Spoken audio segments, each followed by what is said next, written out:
Bubarkan DPR. Rakyat tidak butuh DPR. Kalau ditanya, apakah DPR RI layak dibubarkan? Oh, sangat layak. Nggak ada gunanya.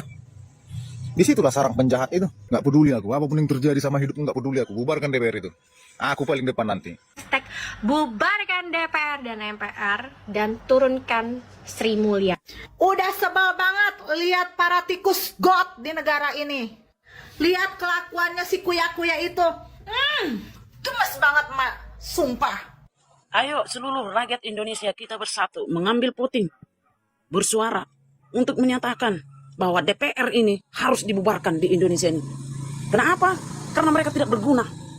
Mereka itu mafia-mafia yang menghisap darah rakyat Indonesia. Lek duit angele koyok ngene, krungu kabar gajine anggota DPR 3 juta sedino, bajigur tenan.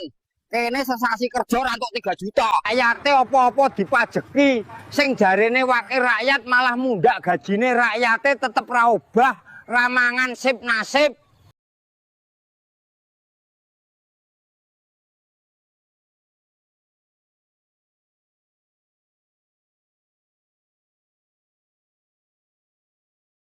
Gaji pejabat itu nggak dikenakan pajak.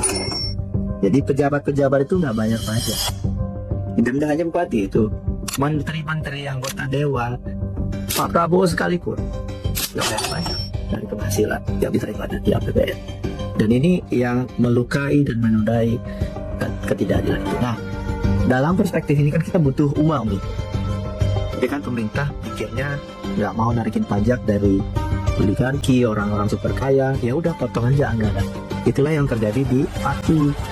59 miliar dipotong tahun ini, dan kemudian Pati nggak ada uang, akhirnya yaitu Pati akhirnya memajaki rakyatnya sendiri dengan produk PTB. Anggaran ke daerah berkurang 269 triliun, dipangkas. Jadi kalau dibagi 500-an kabupaten kota, per kabupaten kota itu hilang duit 500-an miliar diambil oleh tingkat pusat. Demi efisiensi dan Efisiensi anggaran. Nah, kemana efisiensi anggaran itu? Ya kemudian ke baik strategis nasional yang itu juga akhirnya berusaha. Mentang-mentang gajinya naik malah joget-joget di ruang rapat. Nggak beretika banget sih. Pasti pada tahu kan kalau itu ditonton oleh rakyat. Pasti pada tahu kan kalau itu buang-buang waktu kerja. Anda joget-joget itu digaji negara. Nggak ada yang ngasih SP apa? Lucu ya, biasanya orang yang naik gajinya itu kelihatan hasil kerjanya. Kalau negara ini surplus, oke lah naik gaji. Ini negara lagi defisit, naik gaji kan nggak logis. Bubarkan DPR. Rakyat tidak butuh DPR. Apa kerja kalian? Hah? Dewan Perwakilan Rakyat. Apa yang kau wakili? Dari aspirasi kami sebagai rakyat. Apa yang kau wakili? Apakah kalian mewakili penderitaan-penderitaan rakyat? Apakah kalian mewakili jeritan-jeritan rakyat? Apakah kalian mewakili keinginan-keinginan rakyat? DPR bukan Dewan Perwakilan Rakyat, tapi Dewan Perwakilan Hawa Nafsu.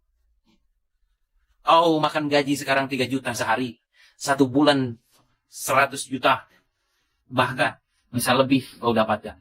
Lihat guru-guru yang sudah berjuang, memberikan kontribusi untuk bangsa, mencerdaskan bangsa dan negeri ini, ada yang masih gajinya 300.000 1 bulan. Mana hati nurani kalian? Bubarkan DPR. Bubarkan DPR. Itu yang kami harapkan sekarang. Kalau ditanya, apakah DPR RI layak dibubarkan? Oh, sangat layak. Nggak ada gunanya. Disitulah sarang penjahat itu. Disitulah semua kong-kali-kong itu. DPR RI. Ya, mereka bukan wakil rakyat. Mereka kumpulan-kumpulan bajingan. DPR RI itu. Kumpulan-kumpulan bajingan itu. Tengok gaji mereka berapa per bulan. Tunjangan-tunjangan segala macam. Ada mereka pikir nasib rakyat? Tidak. Hah? Joget-joget mereka kan. Dibubarkan itu DPR itu. Harusnya rakyat Indonesia membubarkan. Tinggal menunggu waktu ajanya. Menunggu komando, menunggu donatur. Ya, nggak peduli aku. Apapun yang terjadi sama hidupku nggak peduli aku. Bubarkan DPR itu. Aku paling depan nanti. Ya, tinggal menunggu amarah rakyat aja nih.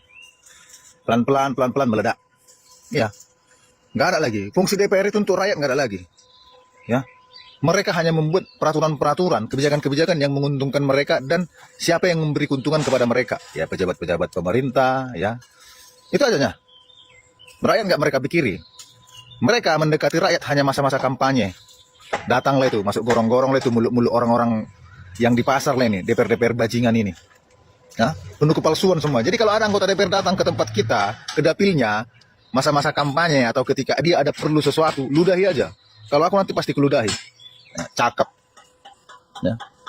Ada rupanya sekarang DPR yang udah duduk itu kembali ke dapilnya, melayani masyarakat di dapilnya, bertanya atau bersilaturahmi kepada masyarakat di dapilnya. Nggak ada kan? Joget-joget semua kan? Lihat tunjangan-tunjangan DPR itu. Gak ada otak semua itu. Hah? Apa mau kalian penjarakan aku? Main. Tai kucing semua. Ya. Suruh main. Aku udah gila, udah gelap aku. Ya. Pokoknya siapa yang mau menangkap aku, tangkap. Tapi ya aku pasti melawan. Aku tidak salah. Aku mengkritik orang-orang yang harusnya bekerja untuk rakyat. Nah, kalian dipekerjakan rakyat, gaji kalian dari rakyat, tapi lupa diri kalian para bajingan. Ya, DPR, menteri-menteri, ya, semuanya itu pemerintah, lupa diri kalian semua. Kalian digaji rakyat kalian, tapi rakyat yang kalian injak-injak, kalian zolimi. Lupa diri kalian semua. Kita artis, kita DPR, kita artis. Gue tanya sekarang anggota DPR, emang gak ada anggota DPR yang gak konten ada? Semua konten, artis konten, netizen juga konten. Yang mau posisi saya pegang saat ini. Ada dapat gaji dari situ atau tidak? Menurut Undang-Undang Keuangan Negara saya tidak boleh menerima gaji lebih dari 1. Nah, namun ini ada triknya juga kalau orang mengatakan gaji tidak honor boleh. Sakit hati nggak dengernya. Kita bayar pajak hasil dari keringat campur air mata. Negara menggaji dengan serius, tapi mereka kerjanya main-main. Ini contohnya. Nih, realisasi APBN. Yang kuning pendapatan, yang biru pengeluaran. Segitu jaraknya dari tahun ke tahun. Oke lah kalau ini COVID, bencana. Kalau ini bencananya apaan? Contoh APBN 2022, APBN dan realisasinya. Kalau ada pun pembangunan nih harusnya masuk ke pos belanja modal yang 199 triliun. Tapi lihat nih defisitnya. 840 triliun udah direncanain dari awal, termasuk pembiayaannya. Artinya apa? Dari awal udah direncanain utang. Dari tahun ke tahun pola APBN selalu begini. Ini bukan tahun 45 yang habis merdeka, ataupun zaman pembangunan yang dimana semuanya dimulai dari nol, ataupun negara ini habis kena bencana, disaster. Bukan. Ini adalah bencana yang dibuat-buat, dimana rugi dan hutang direncanakan dari awal. Nih, postur rancangan APBN 2026 yang bikin siapa? Kementerian Keuangan alias Sri Mulyani. Rancangan pendapatannya berapa? 3.147 triliun. Lihat rencana belanjanya berapa? 3.700 triliun. Mereka udah rencanakan rugi tahun depan 600 triliun. Mana nih mertua yang suka julid sama mantu? Lebih boros mana? Mantu kalian apa Menteri Keuangan ini? Sri Mulyani yang bikin anggaran, DPR yang menyetujui. Bagus kerja sama kalian. Turun kalian. Ayo rakyat ke jalan kita. Tanggal 25 Agustus kita ke gedung DPR. Bubarkan DPR, turunkan Sri Mulyani. Bubarkan DPR dan MPR dan turunkan Sri Mulyani. Izin deh. Boleh kan? Emak-emak juga ikutan. Emak-emak juga gemes banget deh. Emak-emak juga kesal banget deh. Udah sebel banget lihat para tikus got di negara ini. Lihat kelakuannya si kuya-kuya itu. Gemes banget, Mak. Sumpah. Ayo dihimbau buat seluruh emak-emak dari Sabang sampai Merauke kalau pengen hidup lebih baik lagi buat anak cucu kita nanti ke depannya. Turun semuanya, turun. Bangsa ini harus diselamatkan dari para tikus got. Ayo kita ikutin leader-leader kita, para mahasiswa yang mau menyelamatkan negara ini. Semangat untuk kita semua. Ayo deh, mak juga pengen ikutan. Udah gemes banget. Ayo seluruh rakyat Indonesia kita bersatu, mengambil voting, bersuara untuk menyatakan bahwa DPR ini harus dibubarkan di Indonesia ini. Kenapa? Karena mereka tidak berguna. Mereka itu mafia-mafia yang menghisap darah rakyat Indonesia. Ya kan? Mereka tidak berguna di Indonesia ini. DPR bukan lagi Dewan Perwakilan Rakyat, tapi DPR berubah nama menjadi Dewan Perwakilan Rakyat. Rakyat yang menghabiskan uang negara, rakyat yang memiskinkan rakyat. Jadi mereka tidak ada guna di Indonesia ini. Jadi bagi kita seluruh Indonesia harus kompak untuk membubarkan DPR ini. Satu lagi perlu saya kasih tahu. Sebenarnya ada sebagian DPR ini bukan karena prestasi yang mereka duduk di sana, bukan karena suara pilihan rakyat, tapi karena mereka ada uang. Ya kan? Jadi ketika mereka duduk menjadi anggota DPR, mereka menjadi rakus uang, mengumpulkan uang sebanyak-banyaknya untuk kepentingan sendiri. Kinerjanya berubah menjadi beruang, bukan membela rakyat. Salam sehat, cinta NKRI. Saya tidak mengerti ya seberapa marahnya rakyat kepada lembaga DPR, sampai-sampai di media sosial itu ya dibuat meme gedung DPR dibom ya, bahkan rame-rame meminta Presiden Prabowo untuk membubarkan lembaga DPR. Saya tidak tahu ya, kemarahan yang begitu ekspresif dari rakyat kepada DPR ya, ini sebetulnya sebuah gambaran bahwa satu sisi rakyat kita merasa DPR tidak bekerja secara sungguh-sungguh untuk membela kepentingan rakyat. Di sisi yang lain, sebagai sebuah negara memang DPR diperlukan keberadaannya untuk mengawasi kebijakan-kebijakan pemerintah sebagaimana fungsinya, fungsi pengawasan ya, fungsi check and balance. Tetapi memang faktanya DPR kita tidak melakukan pengawasan, tapi melakukan penguatan pada kebijakan-kebijakan pemerintah yang tidak pro rakyat. Apa kabar tulang punggung negara, sehat? Dompetnya? Enggak? Sama? Negara sengaja apa enggak sih bikin warganya stres? Dikasih berita demek mulu saban hari. Ini pejabat nggak bisa lihat harta rakyat barang dikit apa? Semua mau diduitin. Lapangan padel mau dipajekin. Jualan online dipajekin. Amplop hajatan dipajekin. Medsos dipajak. Pokoknya di mana bumi dipijak, di situ rakyat dipajak. Ini lama-lama kita napas saya dipajak nih. Pokoknya mereka mah sangat kreatif kalau soal majak-memajak. Ada aja idenya. Dikit-dikit dipajak, dikit-dikit disita. Tanah nganggur 2 tahun belum diurus balik nama, disita. Aset warisan almarhum bapak emak kita kalau kagak ditempatin, kagak diurus, disita. Udah mah beli rumah mahal, warisan ortu diembat juga. Harta rakyat nganggur dikit disita. Tapi giliran rakyatnya nganggur bertahun-tahun, kagak dipeduliin. Rekening 3 bulan nganggur juga sama, dibekuin. Alasannya ngelindungin sistem keuangan nasional dari pencucian uang sama judol, ya ilah pak. Masa nggak bisa bedain sih mana transaksi emak-emak dagang daster sama dimsum sama transaksi judol miliaran ya? Masa nggak bisa bedain duit recehan sisa bansos sama duit hasil jaringan atau kartel ya? Kan ada Satgas anti pencucian uang ya nggak pak? Punya sistem deteksi pencucian, ada tim intelijen juga. Tapi kenapa identifikasi transaksi ilegal aja pakainya asas curiga? Sekelas negara asas curiga. Yaelah pak, rekening kita isinya cuma gaji UMR, duit simpenan nikah, tabungan pendidikan anak, apalagi duit hasil jual motor, sama dana darurat yang nggak seberapa buat kalau ada sakit-sakit atau mendadak bayar apa. Fokus aja no lu urusin rekening gendutnya koruptor sama mafia judol, berani nggak? Sekarang mah menabung bukan lagi pangkal kaya, tapi pangkal diblokir. Gak ada sidang, gak ada pengadilan, tahu-tahu dibekuin. Diblokir sepihak, nggak ada peringatan. Capek-capek hidup bener diperlakuin semena-mena. Ini rahangnya minta dibelokin biar pindah ke Baghdad apa gimana? Yang money laundry siapa, yang diribetin siapa? Mana habis diramein kebijakannya yang gak bijak itu nggak lama dibatalin. Ketar-ketir takut pada narik duitnya kali rame-rame. Main-main banget sama kebijakan. Cek ombak mulu lu, BMKG lu.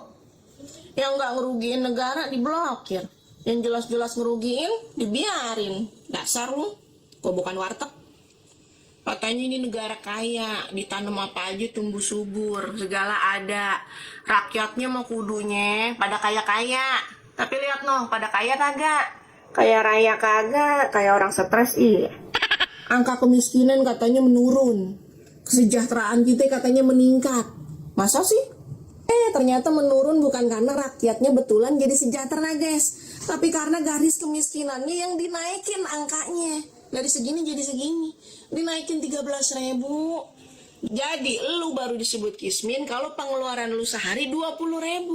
Artinya kalau lu pada masih 25.000 pengeluarannya, lu belum kere. Yaelah pak, 25.000 bagi 3 kali makan dapat apa? Pagi energen, siang oki jelly drink, malamnya promah ha? Nasi telur aja di warteg udah ceban pak. Kalau 8.000 sekali makan mah nasi sama kuah sop doang. Mana gizinya? Lagian emang hidup cuma makan doang ah. Kebutuhan lain-lain gimana? Bu Sri Mulyani kalau disuruh ngatur duit 25.000 sehari mesti cukup juga keder. Makanya kalau yang 25.000 yang makannya nggak bergizi aja masih belum disebut miskin, gimana di bawah itu? Sakaratul maut.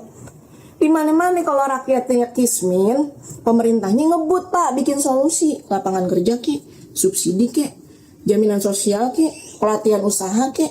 Ini mau bukan diatasin masalahnya, malah diakalin scoringnya. Tapi tenang aja Pak, insya Allah kita orang Indonesia mah akan selalu sabar Pak, akan selalu terus bisa sabar bacain berita dari kelakuan antum-antum sekalian Pak. Meskipun sambil ya Allah, ya Allah, ya Allah, azab mereka yang zolim ya Allah. Ya, seandainya seluruh masyarakat Indonesia, seandainya ya, kalau ada gerakan yang mau membubarkan DPR, seberapa banyak orang yang mendukung akan membubarkan DPR? Seluruh rakyat Indonesia apakah serentak ikut andil dalam barisan ini? Seandainya kita mau membubarkan DPR dari Indonesia, sebab DPR ini sudah melampau sekali ya. Ya dikatakan melampau ini dari dulu. Nah, sebagai masyarakat Indonesia kita siap nggak bersatu? Saya pribadi siap akan turun ke lapangan juga ikut dalam barisan ini. Kalau seandainya ada seluruh gerakan membubarkan DPR, pemuda, masyarakat, seluruh rakyat Indonesia bersatu. Siap nggak Anda? Saya tantang Anda. Seandainya ada rujukan kita untuk membubarkan DPR, ayo kita serentak. Kita berdiri di barisan belakang. Berani nggak kalian sebagai rakyat Indonesia? Jangan cuma keluar-keluar saja. Kalau saya siap. Tugas daripada DPR RI itu adalah 3. Yang pertama legislasi, yang kedua budgeting, yang kedua hak controlling. Nah, saya melihat selama ini bahwa hak controlling DPR RI itu jarang digunakan.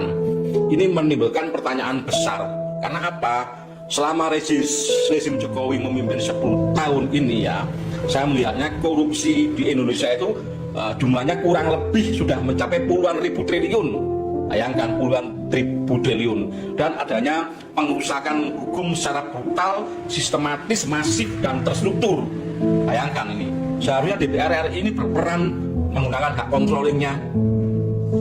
Ini sudah terjadi pemiskinan yang terstruktur pada era pemerintahan Jokowi ini dengan adanya korupsi secara brutal tadi. Ini tidak bisa dibiarkan. Tapi saya melihatnya ya, DPR RI dalam kasus perusakan hukum secara brutal, terang benderang di depan mata. Kasus terpidana Sylvester Matutina itu misal, selama 6 tahun tidak dieksekusi, bahkan keluyuran. Kemudian diangkat menjadi komisaris independen PT ID Food. Bayangkan ini harus diurek. Ya, saya berharap DPR RI menggunakan hak angket, atau hak interpelasinya. Ya, jangan bisu, jangan buta, dan nuli. Ini berbahaya. Kalau seperti ini, DPR RI itu sudah patut untuk dibubarkan. Karena apa? DPR RI ikut andil dalam pembodohan ya, dan pemiskinan secara TSM. Karena apa? Ya, dengan ada korupsi yang mencapai puluhan ribu triliun di era Jokowi ini, ya DPR RI ikut andil. Ya. Ini tidak bisa didiamkan. Jadi ingat kasus Bupati Pati yang di demo besar-besaran. Ini nanti kalau terjadi ini seperti ini terus, rakyat kemarahannya sudah pada puncak di ubun-ubun. Tidak bisa didiamkan. Saya minta dengan hormat dalam kasus dugaan ijazah palsu Jokowi ini, DPR RI menggunakan hak angketnya atau hak interpelasi. Juga dalam kasus-kasus perusakan hukum yang disengaja ya oleh aparat yang sedang berkuasa, ini segera diungkap. Komisi 3 bagaimana? Halo Komisi 3. Tadi banyak sekali ya. Ini otomatis dalam pembiaran ini akan mendegradasi kepercayaan rakyat terhadap pemerintah Prabowo. Padahal itu dilakukan oleh pemerintah sebelumnya. Ini ada indikasi itu, semua menyalahkan Pak Prabowo. Dan saya berharap Pak Prabowo juga tegas. Putus kaki-kaki Jokowi di kabinet Anda. Demikian, terima kasih. Assalamualaikum warahmatullahi wabarakatuh. Sumpah ya, upload video ekspresi Mas Gibran pas anggota DPR RI lagi joget itu langkah yang jenius aja. Siapapun yang mengupload itu layak mendapatkan insentif. Lo lihat captionnya, tidak ada senyuman terpancar dari raut muka Gibran Raka Buming Raka ketika melihat dengan mata kepalanya sendiri anggota DPR RI asik berjoget. Penggiringan opininya juga luar biasa cowok, sumpah. Apakah prediksi saya benar? Prabowo hanya akan menjabat selama 2 tahun karena dilengsarkan oleh rakyat dan Gibran akan menggantikan posisi Prabowo sebagai presiden. Lalu Gibran akan menciptakan undang-undang yang di luar nalar manusia untuk membasmi para koruptor. Lalu mata uang rupiah akan melonjak drastis dan semakin menguat. Ekonomi Indonesia naik drastis. I don't know tuh, 1.700 yang like anjir. Ini kayak mimpi pas demam anjing. Gue melihat media sosial itu banyak berita judulnya tidak ada senyuman di raut wajah Wakil Presiden Gibran ketika melihat sendiri dengan mata kepalanya anggota DPR RI asik berjoget. Diamnya itu sangat mewakili perasaan masyarakat. Wih, keren gak tuh? Ya gue pikir ini maksudnya apa ya? Maksudnya alter egonya udah mulai keluar gitu ya. Padahal kita semua tahu Gibran itu adalah produk nepotis dari MK90. Itu jauh lebih menghina akal sehat negara ini. Apalagi dengan logika seperti ini ya terbantahkan. Karena mayoritas DPR adalah pendukung Prabowo Gibran di 2024 yang memang sudah diawali dengan joget-joget. Jadi nggak ada yang wah di situ. Justru kita menduga ada framing yang bermain. Dan gue lihat di kolom komentar mulai memainkan narasi Gibran 2029. Postingan yang sangat terorkestrasi, apalagi di TikTok dan Threads itu rame. Nggak tahu ya gue di Facebook rame atau enggak. Jadi ini pesan penting buat para ternak. Jangan halu. Gibran itu tidak bisa menghapus DPR, tetapi DPR bisa menghapus Gibran. Itu bedanya, Pak.